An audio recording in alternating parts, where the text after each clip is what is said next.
গাজরের সন্দেশ বানাবো। এই সন্দেশটি বানাতে আমার যেসব উপকরণগুলো লাগছে সেটি হলো দুধ, সুজি, চিনি, ঘি আর বাদামকে আমি গুঁড়ো করে নিয়েছি। আর সুন্দর ফ্লেভার আনার জন্য আমি ব্যবহার করছি এখানে ছোটো এলাচের গুঁড়ো।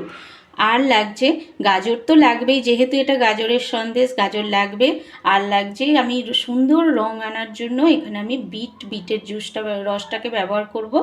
যদি আপনাদের কাছে বাড়িতে কোনো ফুড কালার থাকে অবশ্যই আপনারা দিতে পারেন। আমার কাছে যেহেতু ওটা নেই তাই আমি এখন বিটের রসটাই ব্যবহার করব।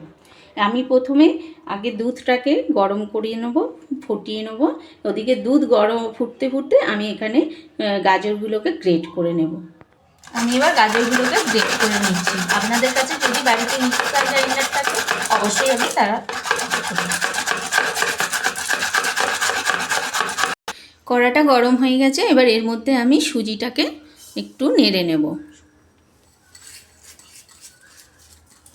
সব সুজিটাই আমি দিয়ে দিলাম। এটা একটু নাড়াচাড়া করে নেব।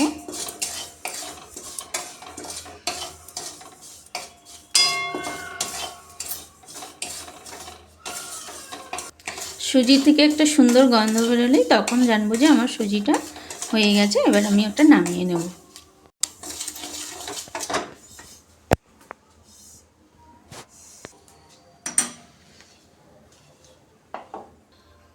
কড়ার মধ্যে এবার আমি 2 টেবিল চামচ ঘি দিয়ে দিচ্ছি। ঘিটা গরম হয়ে গেলে আমি গাজরগুলো দিয়ে এবার নাড়তে থাকবো।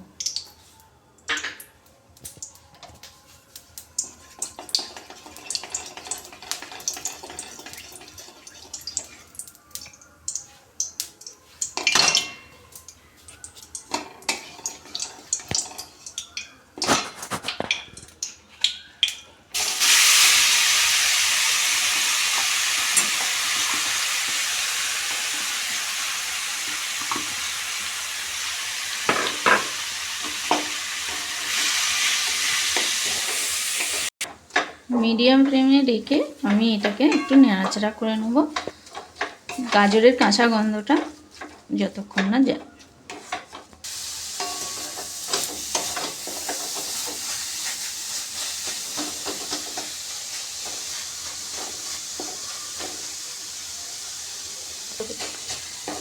গাজর থেকে কাঁচা গন্ধটা এবার চলে গেছে। এবার আমি এর মধ্যে দিয়ে দেব বা আগে থেকে শুকনো খোলায় নাড়া যে সুজিটা, সেটা এবার আমি ওর মধ্যে দিয়ে দিচ্ছি। করেই এবার আমি ওর মধ্যে দুধটা দিয়ে দেবো।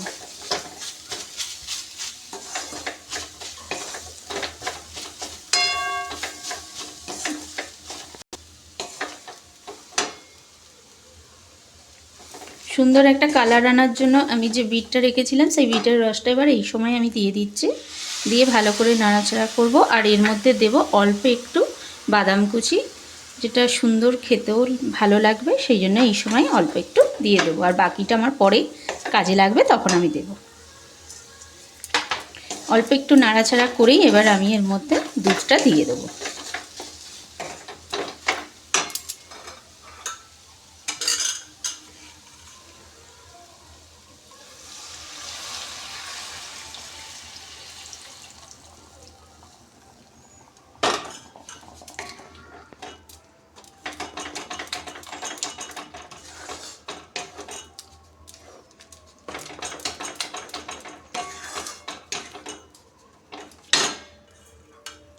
আর অল্প একটু দুধ লাগবে, দিয়ে দিচ্ছি এর মধ্যে। পরিমাণ মতন চিনি দিয়ে দিচ্ছি। খুব মিষ্টি খেতে ভালোবাসে আর সেরকম মিষ্টি দেব।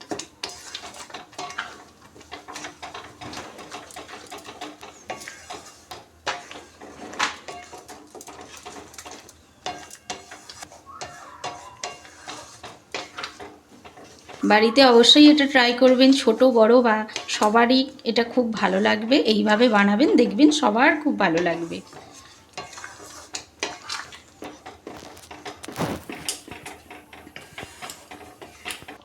এই সময় আমি এলাচের গুঁড়োটাও দিয়ে দিলাম।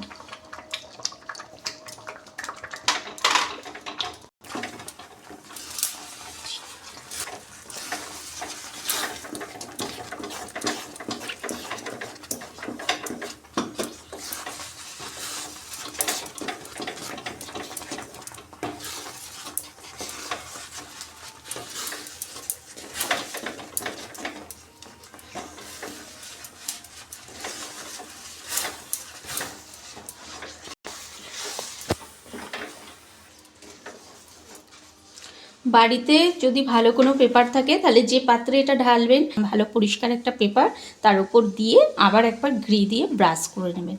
নেবার পর আমার এইটা হয়েই এসেছে, এবার ঢালবো।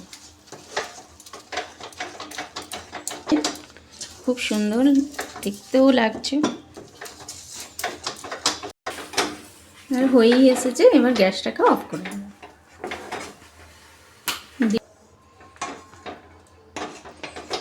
এবার পাত্রের মধ্যে ঢেলে নিচ্ছি।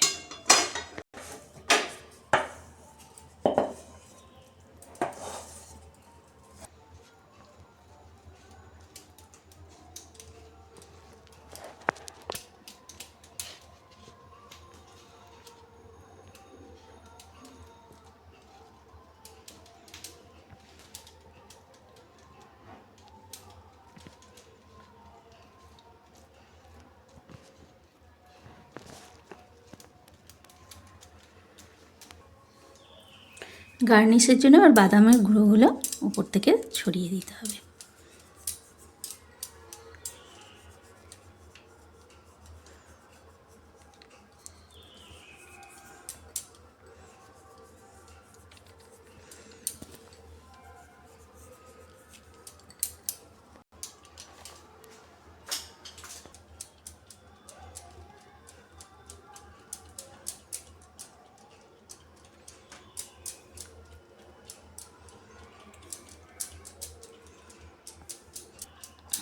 এইভাবে আমি বাদামগুলোকে ভালো করে একটু বসিয়ে দিলাম।